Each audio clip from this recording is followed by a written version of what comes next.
Então a gente conversa agora com a Carolina Ricardo, ela é diretora executiva do Instituto Sou da Paz, sobre essas propostas, né, que a gente vem tendo aí por parte do governo federal e também por parte de alguns parlamentares. Carolina, muito obrigada por falar com a gente ao vivo aqui no Poder Expresso. Eu queria ouvir de fato a sua opinião, porque a gente tem, né, várias polêmicas, né, envolvendo algumas dessas propostas, entre elas a de segurança armada, de que talvez ela não fosse a forma ideal, né, para conduzir uma possível prevenção a novos ataques na escola. Qual é a avaliação que a gente pode fazer, tanto em relação a essas iniciativas por parte do governo federal, como também por parte aí, né, de propostas apresentadas por parlamentares, em especial essa da segurança armada?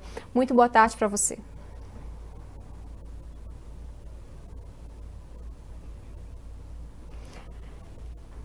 Diretor, eu não estou escutando o seu áudio. A gente vai arrumar rapidinho aqui o áudio. Agora sim, por favor. Eu tava no mudo. Não, tudo bem. Eu estava dizendo, né, que a primeira coisa que eu gostaria de dizer é que eu me solidarizo demais com os familiares dessas crianças, com a comunidade escolar, com os professores, com a comunidade do entorno. Eu sou mãe de duas crianças de 7 e 10 anos que poderiam estar nesse lugar, então eu tenho uma empatia enorme por isso que aconteceu.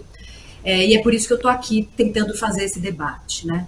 Acho que, em segundo lugar, eu estava ouvindo as entrevistas, né, dos nobres deputados, e eu estava me lembrando do meu professor de direito penal. Eu sou advogada, né, e ele sempre dizia que o Brasil tem um mal, que é a gente legisla sob emoção, né? Então, cada vez que acontece um crime bárbaro, a gente corre para o legislativo, os nossos deputados, senadores correm para propor leis para resolverem o problema. E que legislar sob emoção é muito ruim, porque a gente perde a capacidade de fazer uma análise cuidadosa, de entender melhor o impacto daquilo que a gente está propondo, de se responsabilizar com as consequências. O que eu quero dizer com isso é que é óbvio que é importante a produção legislativa como resposta aos crimes, mas no campo penal é isso que a gente faz. Então, foi assim com a lei de crime hediondos, quando, enfim, a Daniela Pérez foi morta. Foi um avanço por um lado, mas a gente sabe que tem muitos problemas na implantação dessa lei até hoje, né? Porque a lei no Brasil, ela não é suficiente, ela é um início, e o mais importante do que a lei é a estrutura de implantação da lei. Qual é a nossa estrutura das polícias, qual é a estrutura do nosso judiciário, como é que a gente está com o nosso Ministério Público. Então, às vezes, só prometer a lei, né, ela não é suficiente. Então, eu queria deixar esse primeiro ponto. Eu acho que pensar numa resposta mais completa para esse problema vai ser mais efetivo para a gente prevenir crimes. E aqui eu não quero dizer, e eu também gostaria que não fosse lida como uma análise ideológica, porque é muito comum, a gente faz essa fala, as pessoas dizem, então vamos lá, soltar pomba, passar a mão na cabeça do marginal. Não se trata disso, se trata de trabalhar com resultados concretos daquilo que funciona e daquilo que tem efeitos. A primeira coisa, as nossas escolas, os nossos estados e municípios, eles têm uma estrutura importante com as polícias de ronda escolar, né? É claro que a ronda, ela não fica ali permanentemente nas escolas, mas as polícias e as guardas têm uma estrutura bastante robusta para fazer esse tipo de policiamento, e é possível fortalecer esse tipo de policiamento que é do Estado, que é institucional.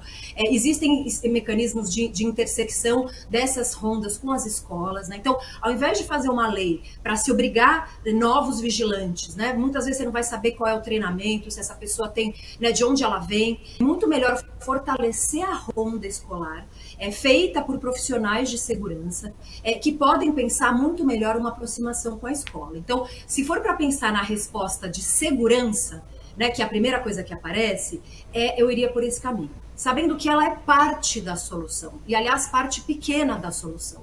Porque, ainda que eu esteja muito comovida com essa história, quando eu penso aqui no caso de São Paulo, eu não posso esquecer que quem cometeu essa atrocidade foi um menino de 13 anos. Um menino também, que poderia ser meu filho, que poderia ser filho de qualquer um de nós, que está na internet, está no computador. Ele não é um monstro de antemão, ele é uma criança.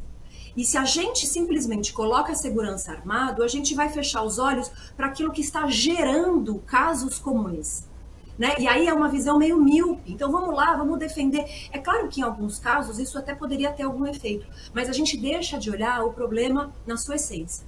E para não dizer que é uma questão ideológica, uma análise importante feita pelo Instituto de Justiça Nacional de Justiça dos Estados Unidos fez um levantamento lá, uma meta-análise com base nas políticas que colocam vigilantes e policiais armados na escola, e a conclusão é que a presença desses vigilantes não teve um impacto significativo na redução dos atentados nos Estados Unidos. É claro que é uma outra realidade, mas você tem ali casos, que a gente chama de evidências anedóticas, ou seja, são casos pontuais em que sim, foi possível proteger daquela situação, mas como política pública, essa medida não foi suficiente para evitar os massacres. Então, o que eu quero dizer com isso? Não dá para a gente apostar e sair prometendo que essa é a solução milagrosa, porque é isso que acontece. Né? A gente vive nessa lógica, acontece uma crise, vamos propor lei, vamos, né? Então ela vai obscurecer, ela vai parecer que é uma resposta, vai acalmar o coração das pessoas que legitimamente estão muito indignadas, e ela não vai ser suficiente, ela vai ser quase que enganosa, porque ela vai dar uma sensação que a coisa vai estar resolvida e o problema vai continuar persistindo, porque infelizmente meninos como aqui de São Paulo de 13 anos vão continuar, sem estrutura nas escolas para mediar conflito. E não é polícia que tem que mediar conflito em escola, né? Você precisa ter profissional capaz de lidar com o bullying, com as violências, para tratar esses casos. 2, vai continuar sem acompanhamento psicológico, porque hoje os nossos adolescentes são diferentes dos adolescentes de antigamente. Então é preciso ter acompanhamento psicológico. 3, a gente precisa trabalhar as redes sociais. Como é que a gente apoia os pais e a escola para fazer uma supervisão melhor das redes sociais? Então, o que eu quero dizer, a gente precisa de um conjunto de ações, elas precisam ser rápidas, a segurança ela é parte importante da solução e o caminho é investir naquilo que já existe de política pública nas rondas escolares. Agora, prometer, dizer que um segurança armado em cada escola vai resolver o problema é como enganar as pessoas, porque vai apaziguar o medo, mas o problema vai continuar sendo gerado e a gente não vai resolver, infelizmente, essa questão que tem assolado muito a realidade brasileira. Enfim, são algumas reflexões iniciais. E aí a gente teve, então, né, está tendo, né, algumas propostas nesse sentido, de monitoramento das redes sociais, de identificação aí de grupos que poderiam estar disseminando esse discurso de ódio, um discurso preconceituoso, né, seja ele qual for. Na sua opinião, isso também pode ser uma forma, além desse monitoramento, mas de buscar formas ali de você realmente atingir esses jovens, fazer com que, né, talvez a gente consiga chegar mais nele por meio dessa plataforma que é amplamente usado aí pelos mais novos, sejam, às vezes até crianças mesmo ali pegam o celular dos pais, enfim, às vezes têm acesso a vídeos, etc. De que forma, né, trazer isso para essa realidade desses alunos e professores, desse ambiente escolar mesmo? Acho que só para dialogar com essa sua fala, né, ainda na dimensão da segurança, inteligência, investigação é muito mais eficiente do que simplesmente a segurança armada. Claro que a segurança armada na escola ela pode dar conta desses rompantes sem muito planejamento, que também acontece, o que parece ter sido esse caso terrível de Blumenau. Mas para os casos premeditados, a gente sabe, para qualquer policial sabe disso, quer dizer, é muito mais eficiente você ter investigação, planejamento, inteligência para você romper aquele ciclo antes que ele aconteça. Não à toa, há muitos casos, aqui em São Paulo tem uma coletânea, um conjunto de casos que foram evitados por conta de planejamento inteligente. Então, se é para falar de segurança, vamos falar sério, vamos investir naquilo que precisa. Dito isso, essa questão toda das redes sociais, ela é muito importante, porque sobretudo depois da pandemia, né, os jovens e adolescentes se relacionam muito menos presencialmente, eles ficam muito tempo na frente da tela. Os pais muitas vezes não estão em casa, não têm condição de fazer a supervisão adequada. Nessas comunidades, essa tela, ela sem a segurança devida, ela acaba levando ao acesso desses jovens comunidades de ódio, discursos de ódio. Isso tem se intensificado, tem algumas análises que têm mostrado o crescimento desse tipo de comunidade, que incentiva esse tipo de violência. E, portanto, é preciso fazer algum tipo de monitoramento disso, respeitando toda a lei de proteção de dados, as liberdades envolvidas, mas fazendo um monitoramento e, sobretudo, a gente precisa fortalecer a capacidade da família, da escola, de ajudar a que as crianças e jovens tenham um uso saudável dessas redes sociais. A gente não vai sumir com elas, elas estão aí, elas vieram para ficar. Então, eu fico pensando como mãe, como é que eu ajudo o meu filho a fazer um uso saudável? Eu sou privilegiado, estou em casa, eu consigo acompanhar, mas uma mãe que não está em casa, que precisa trabalhar, como é que a escola...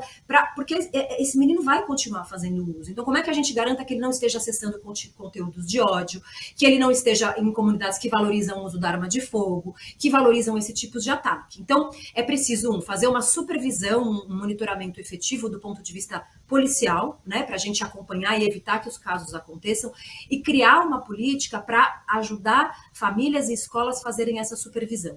Isso é fundamental e dá para fazer, se é para fazer uma lei, vamos fazer uma lei nesse sentido. Porque me parece, quando eu digo que a gente legisla sob emoção no campo penal, é isso, acontece o crime, vamos propor a solução que vai...